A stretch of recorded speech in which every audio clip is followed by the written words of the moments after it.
بسم اللہ الرحمن الرحیم۔ شروع کرتا ہوں اللہ کے نام کے ساتھ جو بڑا مہربان اور نہایت ہی کرم والا ہے۔ برہنہ ہو کر وضو کرنے کا حکم۔ پہلا سوال یہ ہے کہ اگر ننگے ہو کر غسل کیا تو کیا وضو ہوگا اور غسل بھی ہوگا یا نہیں؟ دوسرا سوال یہ ہے کہ اگر دوپٹہ اتار کر وضو کیا تو کیا وضو ہوگا یا نہیں؟ اور تیسرا سوال یہ ہے کہ اگر باتھ روم میں وضو کیا تو کیا وضو ہوگا یا نہیں؟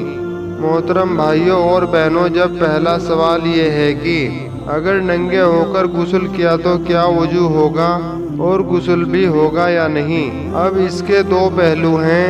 ایک تو ننگے ہو کر غسل کیا اور دوسرا یہ ہے کہ ننگے ہو کر وضو ہوگا یا نہیں۔ تو ناظرین، حضرت سیدنا حذیفہ رضی اللہ عنہ فرماتے ہیں کہ میں نے رمضان المبارک میں حضور اقدس صلی اللہ علیہ وسلم کے ساتھ نماز پڑھی تو سرکار دو عالم صلی اللہ علیہ وسلم نماز پڑھنے کے بعد کھڑے ہوئے اور غسل فرمانے لگے۔ جب حضور اقدس صلی اللہ علیہ وسلم غسل کر رہے تھے تو میں پردہ لیے کھڑا تھا، یعنی چادر پکڑ کر کھڑا تھا۔ اللہ کے نبی صلی اللہ علیہ وسلم غسل فرماتے رہے اور میں نے پردہ کیے رکھا۔ جب اللہ کے نبی صلی اللہ علیہ وسلم نے غسل مکمل کر لیا تو پھر مجھ سے فرمایا کہ حذیفہ کچھ پانی بچ گیا ہے، اگر تم چاہو تو اسی سے غسل کر لو اور اگر چاہو تو اس میں کچھ اور پانی ملا لو۔ تو میں نے اللہ کے نبی صلی اللہ علیہ وسلم کی بارگاہ میں عرض کی کہ یا رسول اللہ، جو پانی آپ کے غسل سے بچ گیا ہے یہ پانی تو مجھے کسی اور پانی سے یعنی دوسرے پانی سے زیادہ محبوب ہے۔ تو یوں میں اسی پانی سے جو اللہ کے نبی صلی اللہ علیہ وسلم نے بچایا تھا اسی سے غسل کرنے لگا۔ جب میں غسل کرنے لگا تو اللہ کے نبی صلی اللہ علیہ وسلم چادر تان کر کھڑے ہو گئے، یعنی پردہ کرنے لگے۔ تو میں نے حضور اقدس کی بارگاہ میں عرض کی کہ یا رسول اللہ صلی اللہ علیہ وسلم، آپ میرے لیے یہ پردہ نہ کریں، یعنی آپ یہ تکلیف نہ اٹھائیں۔ تو اللہ کے نبی صلی اللہ علیہ وسلم نے فرمایا کہ نہیں، جب میں غسل کر رہا تھا تو نے میرے لیے پردہ کیا، اب تو غسل کر رہا ہے تو میں لازمی ضرور تیرے لیے پردہ کروں گا۔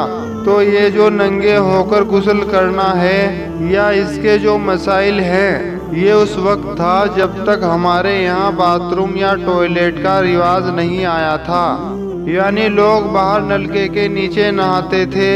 اسی طرح دیہات میں ہوتا تھا اور اسی طرح شہروں کے اندر بھی نلکے کے نیچے نہایا جاتا تھا، اور جہاں نلکا لگا ہوتا تھا اس کے چاروں طرف کوئی چار دیواری نہیں ہوتی تھی، یعنی پردہ نہیں ہوتا تھا۔